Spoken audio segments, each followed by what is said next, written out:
Again, now it's good afternoon to everyone. Okay, see, because in my previous presentation I have talked a lot about safety. To make this particular presentation more interactive, so I will be asking some questions to you people, right? To make it more interactive. Agree or don't agree? Agree. Okay. So many things I have already covered while discussing the previous presentation on lab design, because everything, whatever you do, whether it's your personal life or professional life or your laboratory life, this safety, this is the integral part of our lives, right? So that's why it's very well said that safety starts from home. Agree or don't agree? Agree. Okay. So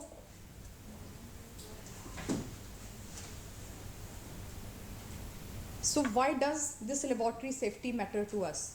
Because it protects the person, means me, you, the person who is working in the laboratory, our co-workers, the other persons who are working in the laboratory, our cleaning staff, they are also part of our lab, so it protects them as well, the visitors who are coming into our laboratory, and our work also. So again, I will be discussing these laboratory and emergency exits. The most important thing, the access must be restricted, and then when the access is restricted, then there must be a plan available. What do you mean by the plan available? What comes into your mind when I talk about there must be a plan of laboratory area must be available? Yes, laboratory layout. And then in terms of safety, what should be there? Emergency exit. Where is the location of your fire extinguisher? Where is the location of your first aid box? Where the location of your this blanket, safety blanket? So all these things should be available on the layout. Okay, so that if any outsider is available in our laboratory, so immediately the person can make out. And you, when you stay in a hotel, and when we close our door, when we go enter into our room and we close a door, and then that safety sign is displayed. Stairs are towards this side and fire extinguisher is present at so and so distance. So then it becomes very, very important that we must know. And each lab must have the clearly designated emergency exits. And these emergency exits, they should be, it's most important that they should be it should be easily recognizable. For example, if it's an emergency exit, it's a best practice so that it should be painted red, so that from a distance it is quietly visible to us, right? If there is any on the wall you have put fire extinguisher, so generally we paint it with the yellow wall in that particular area, so that immediately if somebody is under panic and he just move around, that it should be easily visible to them. So these are very, very important. It should be clearly marked, well lit, even during power failure. It should be kept clear all the time. It should not be like that this door is emergency exit and I have put a table or I have put something in front of that, so that my whole area is blocked. And sometimes I have seen in some laboratories when I am going for the audits, that everything is in place, but the person, he himself not there, but if I have to access this door and on my own way, I have put many things. So it should not be like that. It should never be locked. It should always be kept open. But sometimes it happens that safety door is generally is at a position that immediately it takes the person out of the building. So in that case, the risk cannot be ruled out, like risk of theft or any other issues cannot be ruled out. That is why the safety door is always designed in a way, in a latch. It's like a latch that It is not openable from outside. There is no handle to open it from the outside, but it can be only openable from the inside. So this is how the laboratory, especially not only laboratory, even all there are special agencies which design these emergency exits only. It should always open outward, it should not open inward, so that because the person has to always rush in case of fire or in case of any emergency, person always has to rush. When he has to rush, he cannot open the door like that. He should always open the door on the outside. So it should be always openable outside, and I have already mentioned it should be designed to only open from the inside. The handle is not there on the outside, but the handle is inside only.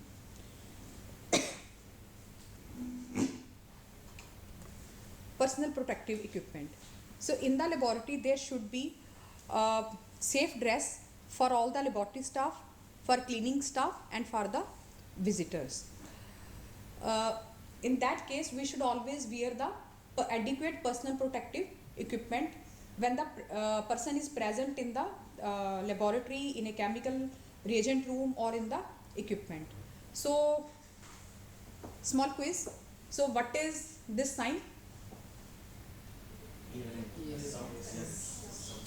Sound. Earplugs. It's earplugs. This is safety goggles. Helmet. This is gloves. Safety shoes. This is a jacket which is visible, like it has a fluorescent strips. This one, it's a face shield. It is a face shield.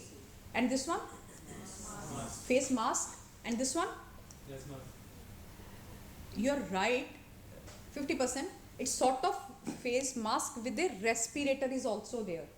When you are dealing with a very highly hazardous task at that time, when you have to breathe, so there is a filters fitted into that, so that you are not exposed to any hazardous microorganisms or any hazardous gases.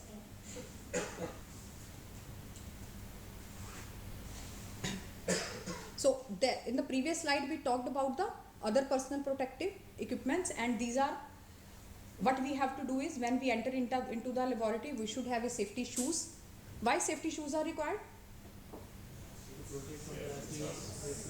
It should be closed shoes so that there should not any drop of acid or solvent should fall on my feet. Plus these safety shoes, they are equipped with a toe, a steel toe. So in that case any heavy material, they should not fall on your toes. Then we should have a suitable lab apron. Why the lab apron is recommended? Why it is recommended? It's recommended so that if there is any spillage of any acid or solvent, a person can immediately go and take out and throw away this apron. Then you should have the suitable gloves. The gloves I will be discussing in detail in my coming slides. Then you should have the safety goggles, must be always worn while performing the analysis. Okay, and generally it's a debate when we talk about the safety goggles, and people say that it is always required in a chemistry laboratory. It's not required in the microbiology laboratory. Generally there is always a debate. It is required in a microbiology laboratory also, because we are using 70% ethanol solution also. It may happen that there is a splash and it may go into your eyes. We are using hypochlorite solution while we are spraying also. We have sprays also. We are doing the spraying of hypochlorite solution on our benches. So that is why it is always recommended to always wear the safety goggles. And the most important thing is these laboratory coats which you are using in the laboratory, you should not come out of the laboratory wearing those, and you must not visit the canteen areas. Otherwise what will happen? Some microorganisms or some other solvent is there, and you touch your hands and then you can engulf it. Excuse me.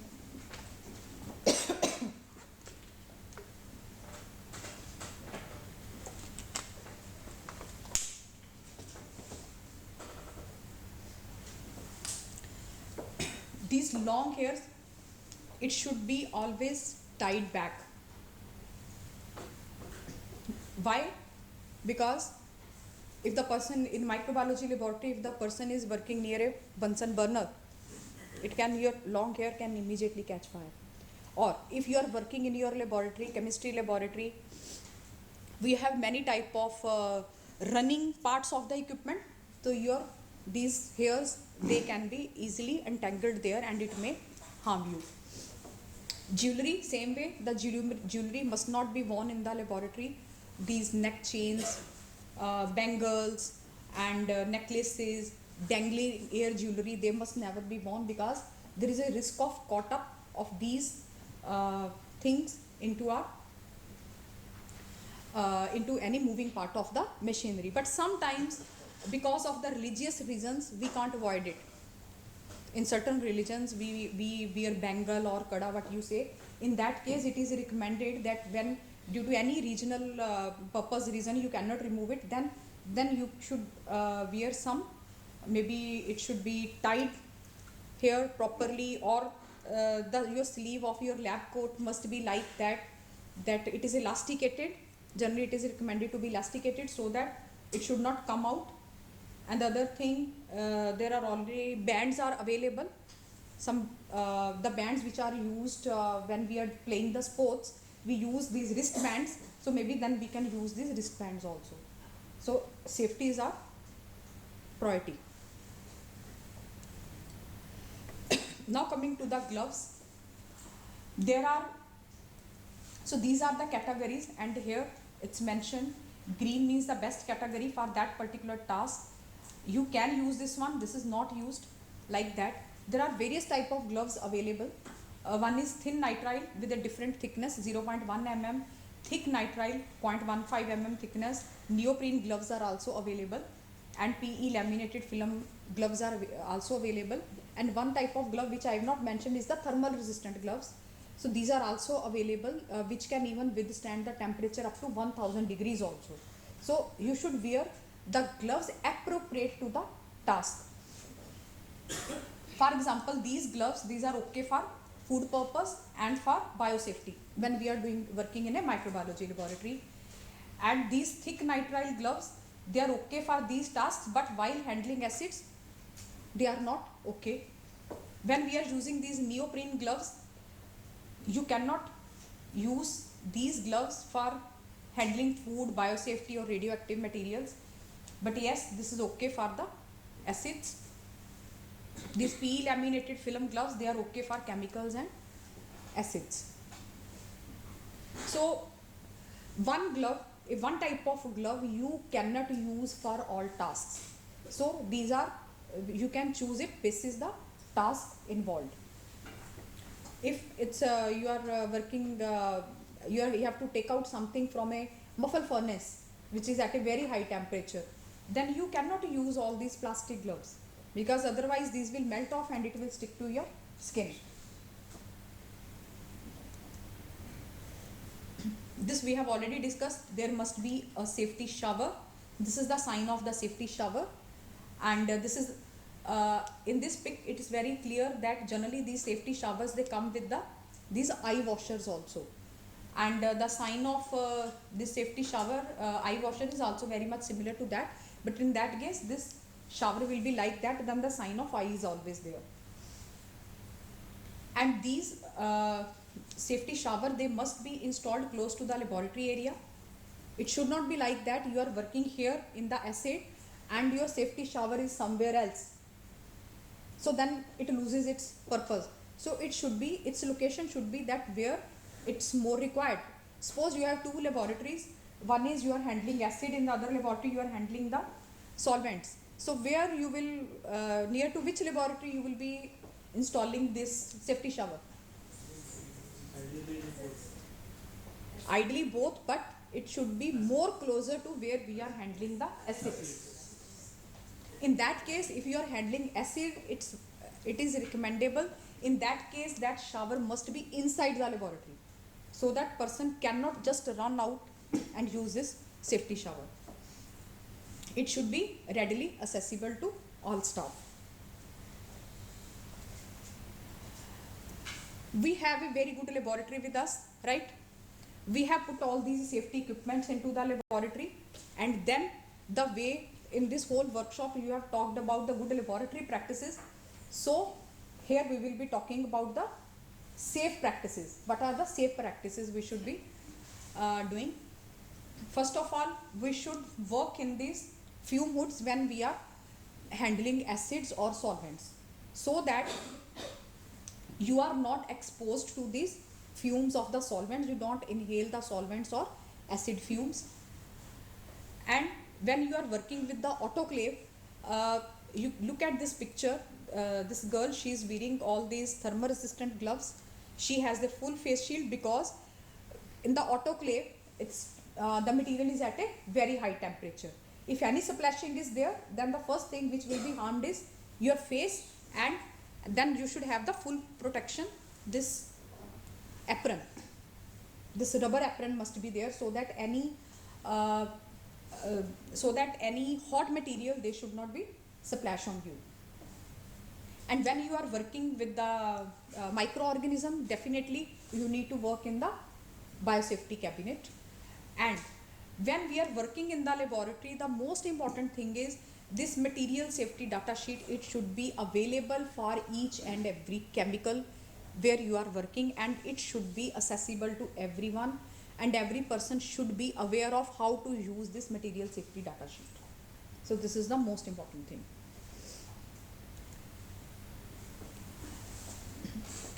At the same time, when we are doing good safe working practices, at the same time we should take care of the good housekeeping also. Always keep your workplace tidy. It should never be messed up. Any waste which is generated, it should be removed time to time. It should not be like that your work area is almost cluttered with all things. Make sure that everything is safe before you leave your work area unattended. For example, during the break timings, suppose there is a splashing of water in the laboratory and it is unattended and it has not been removed, and some other person, he comes back from the break and he is not aware that water is there, and then the person will skid.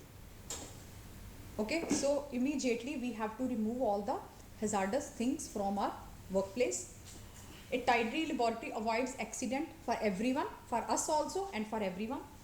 And I'm not sure whether you are aware of this. Anybody is aware of this 5S principle? It's a Japanese, it's a Kaizen principle which is given for clearing, segregation, shining and all this stuff. So if you follow all these principles here, then my workplace will be a better place. Smoking is not allowed anywhere in the laboratory building. Why it is not allowed? Solvents. We are working with the solvents. Eating and drinking must be restricted to designated areas, never on a workbench. It's there, but generally inside the laboratory you must never eat or drink anything. As a NABL assessor, I have visited many laboratories where I have noticed that people on their workbench or in the center of the bench, there is center of the laboratory, there is a bench and they are having their lunch there. Always this must be avoided. Okay, because what will happen, there is before on that bench somebody has kept his bottle or anything, and from there you have picked up and that thing has transferred into your food, and then you may become sick. And all these food and drink for consumption, this must not be placed in refrigerator intended for chemicals. Generally there is a practice that I have brought a lunch from my home and I have to eat it in the afternoon, and it's a hot season, summer season, and I kept it in the refrigerator.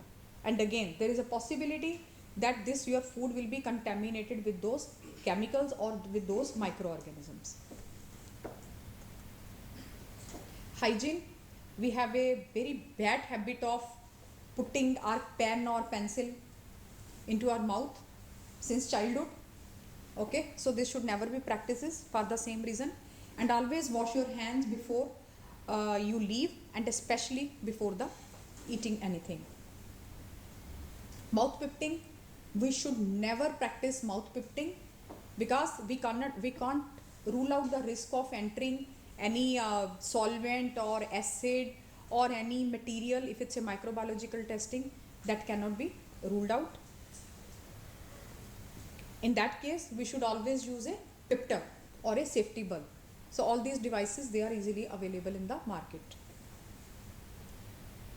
Glassware, we are working with the glassware. So chipped and cracked or broken glassware, it will be dangerous to us. It should be immediately segregated out, removed out. If you see even a small hairline in the glass, so it should not be used. And it's always good practices to dispose of this broken glassware in a separate bin where it is marked as the broken glassware, and it must not be used. In some cases you can repair it. For example, if my test tube, it's such a big length and slightly its mouth is chipped, it is not advisable to use it. But you can, when you have 50 to 60 tubes in your laboratory, you can send it to the supplier and then they repair it, and then you can again put it into your system. It's not recommended for your calibrated glassware, but it is recommended for your non-calibrated glassware. Sample grinding, many of us, we are grinding our samples before analyzing. So in that case, we should wear the earplugs, and we should also wear the dust masks, because when we are grinding the samples, then small dust is generated, and then there is a hazard of choking is always there. Fume hoods, when we are using the fume hoods in the laboratory, they should be correctly used. There is a sash in the fume hood. It always it's mentioned on the fume hood that at this height, this is the work safe velocity is say 0.5 meter per second, and if you open it too much, then it loses its purpose. Then it will not suck that harmful fumes of acid or solvent. Check that fume hood, it delivers correct air velocity. So there should be some checks, like after 3 monthly or 6 monthly or monthly, depending upon your usage, you should check that your fume hood is delivering the required phase velocity which is recommended for the healthy working. And since my fume hood is also my equipment, it's my safety equipment, so like any other equipment, they should be also under the maintenance contract, and it should be serviced regularly.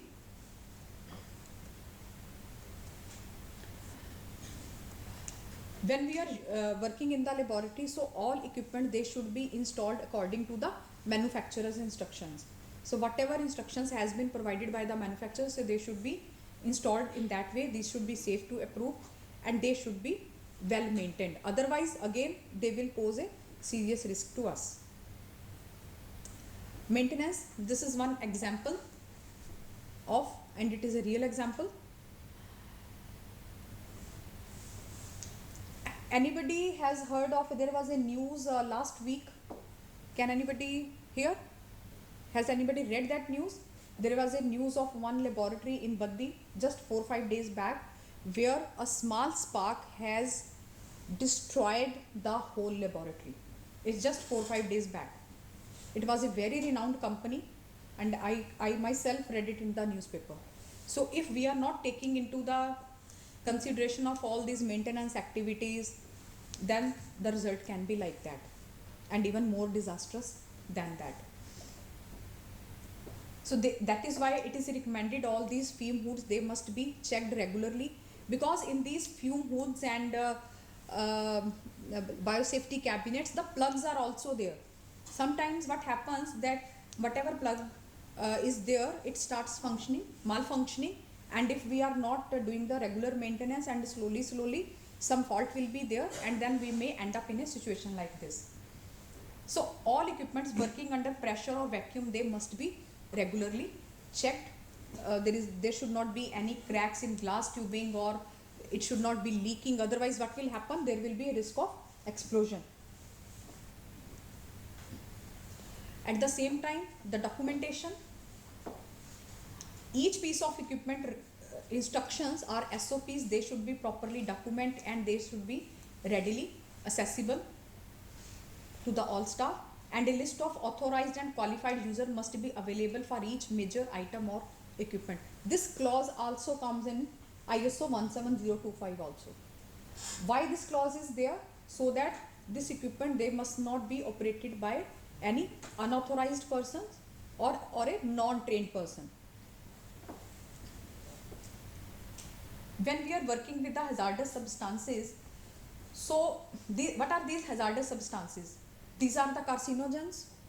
We are working with many chemicals which are carcinogens, cancer causing, toxic, corrosive chemicals, okay, and there are some which can provoke fire. For example, solvents, they are inflammable and they can provoke fire, okay. So these should be disposed of as per the local legislations.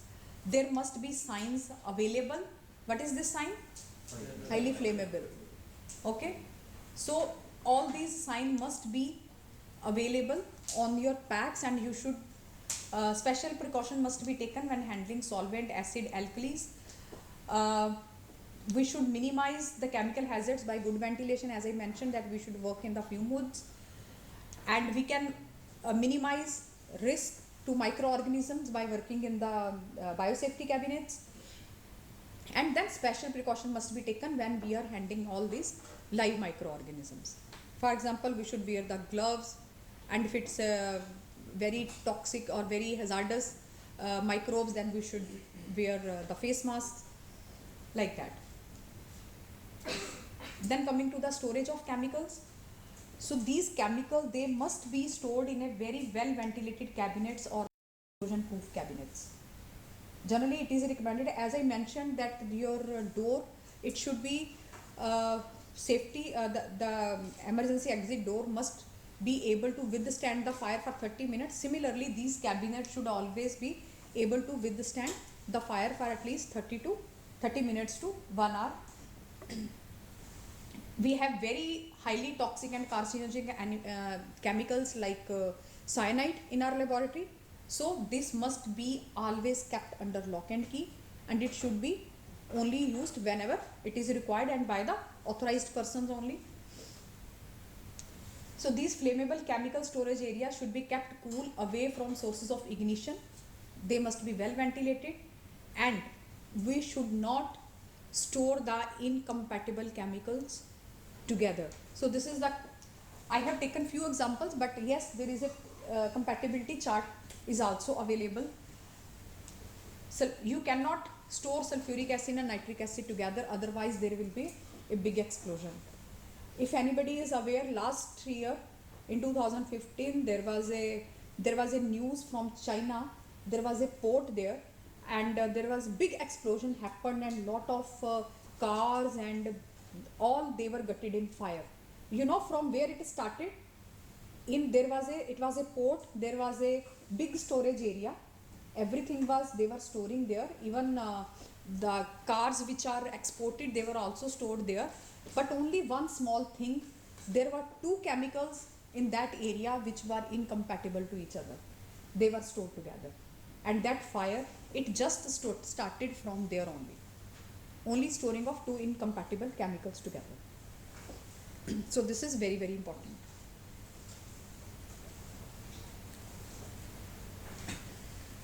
And there should be chemicals, there should be a warning sign on the cabinets, and there should be we should store only the small quantities, because if I need 2 or 3 bottles of solvent, so that I must not store together in the lab itself.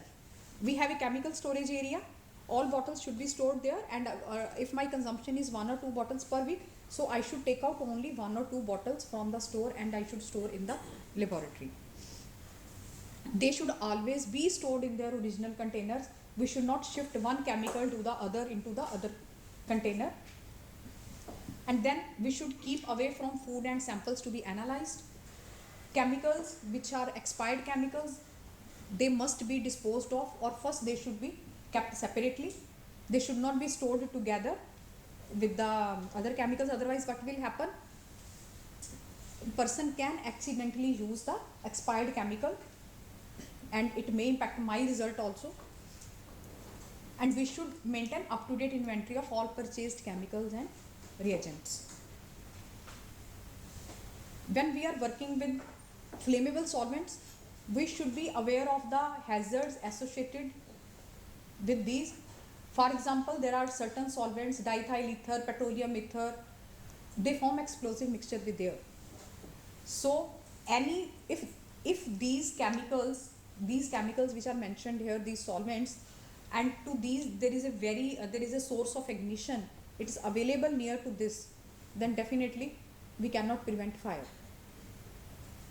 Or I am operating a heating plate or heating mantle which is more than 130 degree, it can easily lead to fire. In that case, what precautions? So there should not be any source of ignition nearby, and the Bunsen burners must not be used when working with the solvents, but at the same time there should be good ventilation. Good ventilation means I should handle my solvents in the fume hoods only, so that the vapors, they are not exposed into the other areas of the laboratory. Gas cylinders, so I will not cover much here because generally I have covered in my previous slide. It's the same thing. The main thing is they should be chained also. When I'm carrying out this cylinder from one area to the other, it should be chained, because any point of time it can go away from this particular trolley and it can harm or it can pose serious risk to the other person.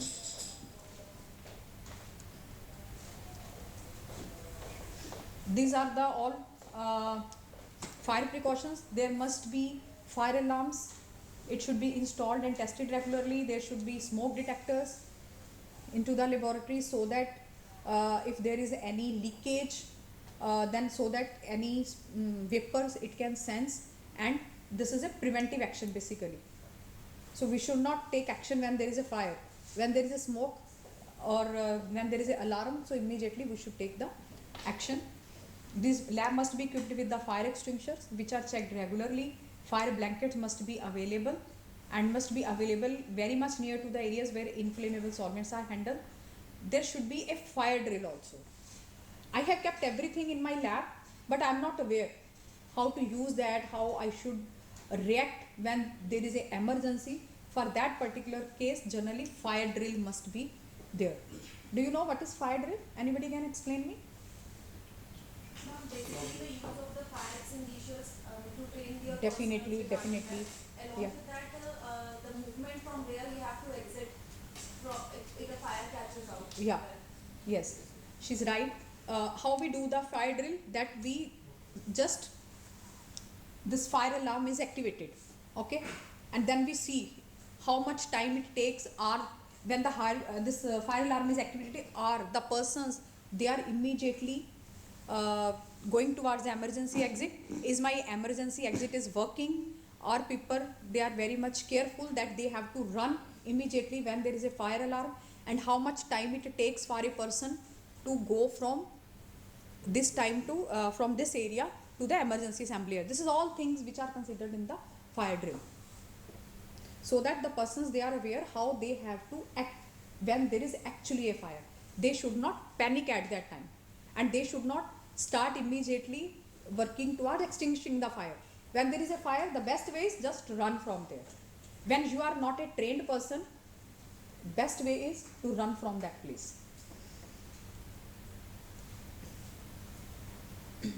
And we should have a procedures set up for that, like if there is any accident, how we have to handle this thing, and if there is a spillage, how we have to how to handle the spillages. Like in microbiology, there are different type of spill kits are available. For chemistry also, different type of spill kits, they are available. So all these procedures should be documented, and how we have to act in case of fire, that should also be documented, and it should be aware to everyone. And emergency telephone numbers, it must be available on your handsets. So when there is a phone on your phone where you have to dial in case of fire or in case of emergency, or dispensary is also there. So all these 3-4 numbers, they must be displayed near your phone. First aid, at least 2 lab persons must be trained on the first aid. There are certain agencies which are properly, formally providing training on first aid, and at least one trained first aider must always be available on site. And this first aid box, it should be readily accessible, it should be maintained. Some medicine must be there, some general medicines like headache or cold or cough, these must be available. Or for these cuts, the other bandages or ointment, it all things they must be available, readily available in the first aid box. It should not be like that when there is actually need and then nothing is available in my first aid. So it should be regularly checked also. When there is a accident, then there must be a procedure that it must be reported, and there is a near miss. If it is a near miss, do you know what is near miss? Yes, sir. Something has happened but there was no accident. It could have been, if I could not have acted, there could be a accident. For example, I am standing here, one gas cylinder is there and cylinder just fell. It did not fall on me, but I was standing there. That is a near miss. In Hindi we call it as bal bal bache. This is called near miss. If there is any near miss, it must be reported so that you can work on that, you can look at the RCA, and so that you take actions so that we prevent a accident. Because today it's a near miss and tomorrow it could be an accident. So whatever I have talked now, so we should have a safety manual, and whatever things I have talked now, I have told you all these must be documented in a manual, which we call it as a safety manual. And what should be there? Training records, safety equipment, storage condition for chemicals, safe handling, use and disposal of chemicals. So all these things, the emergency procedures, everything should be documented. Why it is documented? So today suppose you have attended this training, there is a possibility a new person joins into your laboratory, and to train that person, which document you will refer? You will refer to your safety manual. Because so there should be, every person should follow a same procedure. That is why this safety manual is required. Safety training, all laboratory staff, they must receive adequate safety training, which should include this health and safety legislation and responsibilities of employees and the company, how we can prevent fire, use of fire extinguisher, evacuation in case of how to evacuate the building, first aid arrangements, then action to be taken in case of spillages in the laboratory, what are the specific hazard and risk associated with to the task, whatever we are doing, how to use, which personal protective equipment should be used, and as she has rightly mentioned, the use of fire extinguisher, the other equipments that must be there. Then we should maintain a training record, and these safety training, it should not be a one-time activity, because it should be a repeated training so that we are very well versed with the safety precautions which have to be taken care. The most important thing, whenever you have any doubt, you must not assume. It's always better to ask. No question is a stupid question. Keep in mind, no question is a stupid question. When you are not clear, ask maybe 10 times. You can ask to your seniors, you can ask to your subordinates. You must always ask. You should never assume.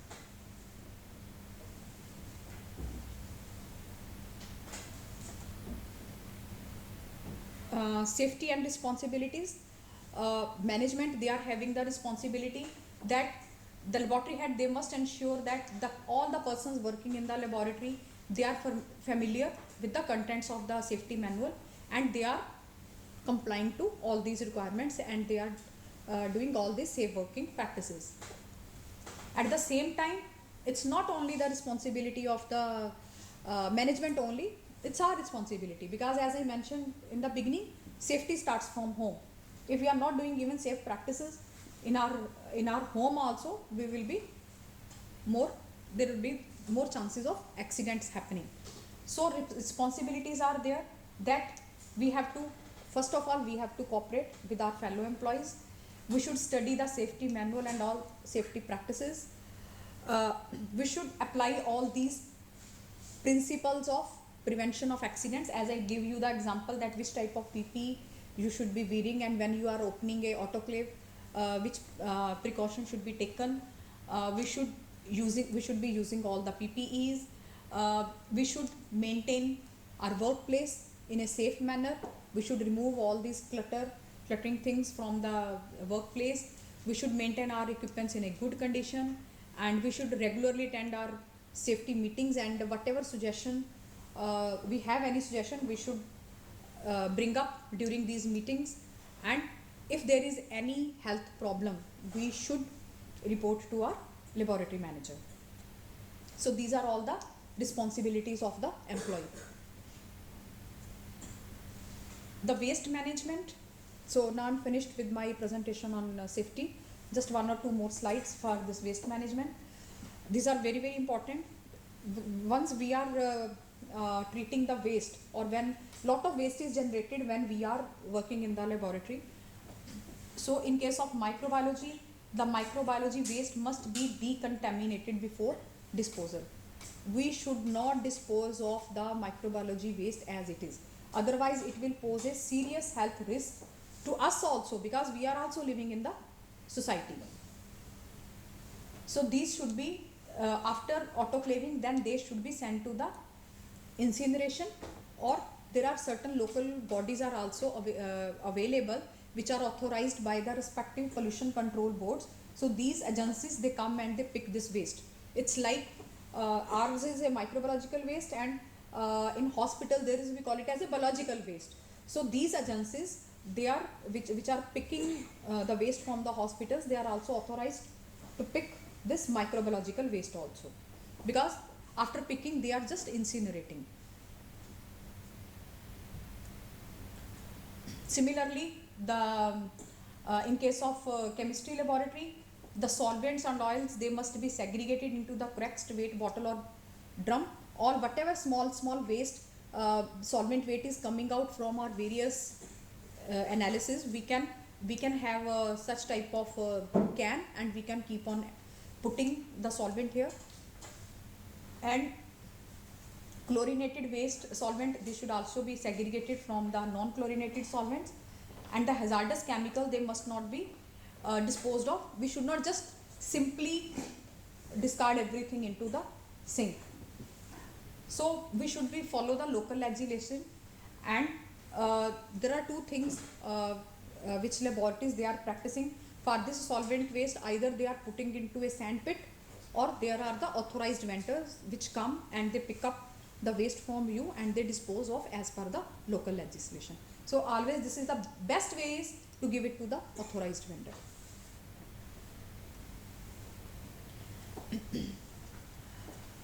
So apart from chemical waste, microbiological waste, we have the other waste also in the laboratory. We have the metal sharp waste, needles, bottles, caps, etc. So they should be disposed of in a resistant box, and they should be disposed of as per the local legislation. The broken glass, I mentioned earlier also in my previous presentation, they should be also put it in a separate bag, separate can. If you have looked at this picture, it's already mentioned, these are easily available in the market. And here, why we are putting, this is made up of cardboard, and we should always dispose of our broken glass into just one container. We should not do like that we should not shift. Once this is full, we should not shift that, okay, now I just shift it into another one. That should never be done, because glass, it's a very, very risky material, and then it can pierce your fingers also. Keep on putting here, and then directly this particular box can be given into the agency, or wherever there is a glass waste is there in your laboratory. Metal waste, the instrument parts, these are collected separately and disposed of as per the local legislation. The main thing is we should segregate the waste, so that this should be disposed of correctly. We should not putting all the waste together in one part. Metal waste should be different, there should be separate containers. Metal waste should be put separately. Your this tissue paper or the other waste should be put separately, like that. And the needles, we are giving injections, putting injection into our HPLC and all that. We use that needles and syringes, so they should be disposed of separately. So just small quiz. Can you identify the problems here? Any guesses?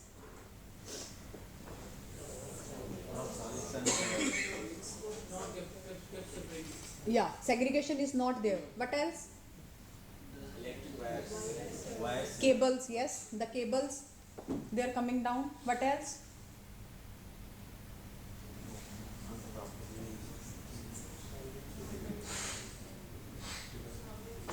Solvents. Yes, many types of chemicals, solvent, acid, bases, gas, cylinder, spray, all stored together. Everything, yes, you were very much right in that. What's wrong here?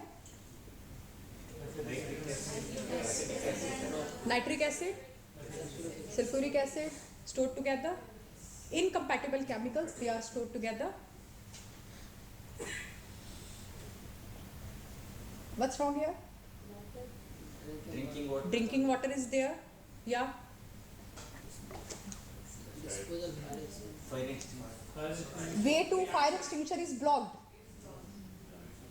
By the time the fire will spread, when you will remove all this material from the, what else?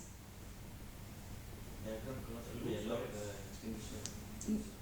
No, but this is visible, it's red in color. So it's electrical wires is coming down. What else? Open dustbin. Yeah. Fume should hash is too high, it will lose its purpose. Material stacked in front of the fire extinguisher. Glass chemicals container stored on the floor. Otherwise, what will happen? If somebody touches it, this bottle will go down, then there will be, it will break and then will pose a serious risk to the persons working into the laboratory. What's wrong here? Sash is too high. What else? No mask. No PPEs. Even apron is not there. Nothing is there. What else? Put it on the edge. It can. What else? Fume hood sash too high. Rightly said. No eyewear. Food not allowed in. He is also drinking also. He is working and he is drinking also. At the same time, like if there is any, even if it is not a food, even it is your chemical bottle, it should not be put on the edge. Risk of falling. And if you are not wearing, although it is not mentioned in this picture, even if it's some chemical bottle is kept here and you have not wear the closed shoes, then what will happen? It will, spillage can happen and it can harm you. No lab coat. Here. Mobile. What else? Gloves are there, no? She has not removed the gloves.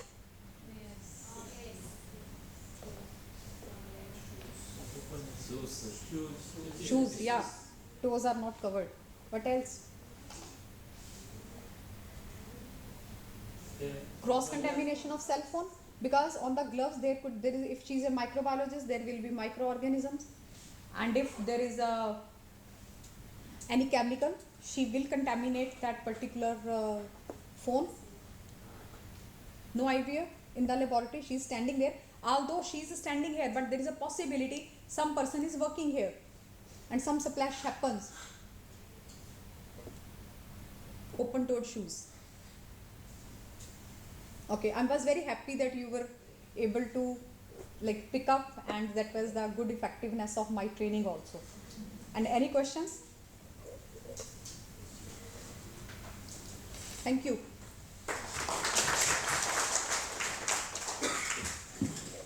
quickly take one or two questions. My question is related to the previous lab design regarding the lab. Yeah, no problem. You can ask. Please. Is there any specific suggestion or guidelines towards which laboratory should be which part of the laboratory, if it is multi-story, and which floor? Sorry. Can you come again? I could not understand. Is there any specific suggestion or guidelines to have regarding the which laboratory should be and which part of the laboratory building? If it is multi-story building, and which part is? Yeah, it's there. Because, for example, you have microbiology laboratory also, and everybody knows that when there's a big volume, and we have very big cans we have to take out. So then it is always recommended then you put microbiology laboratory on the ground floor. Okay, because I have seen that in microbiology sometimes the big laboratories they use 5 kg packs also of the media. Okay, and then the lot of waste is generated in the laboratory as compared to the chemical laboratory. And if you are daily shifting lot of waste through these staircase to upstairs, and that is why it is recommended that you build the laboratory on the ground floor. Microbiological part. Yeah, generally. But as soon as if you are having lift facility to carry any load outside, or then there is a no thing, then there is nothing. Always you can do a risk assessment. Like if there is any risk, always do the risk assessment and you see what corrective actions you can take. As I mentioned, there is a lift is available and there is no risk. In that case, there is no harm if your laboratory is on the 10th floor. No harm in that. Generally, there should be a zoning. Zoning is more important. That you are not contaminating one portion to the other or unauthorized access.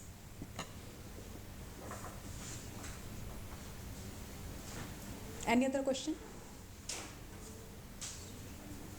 Okay. Thank you so much. And anytime you can ask me any question.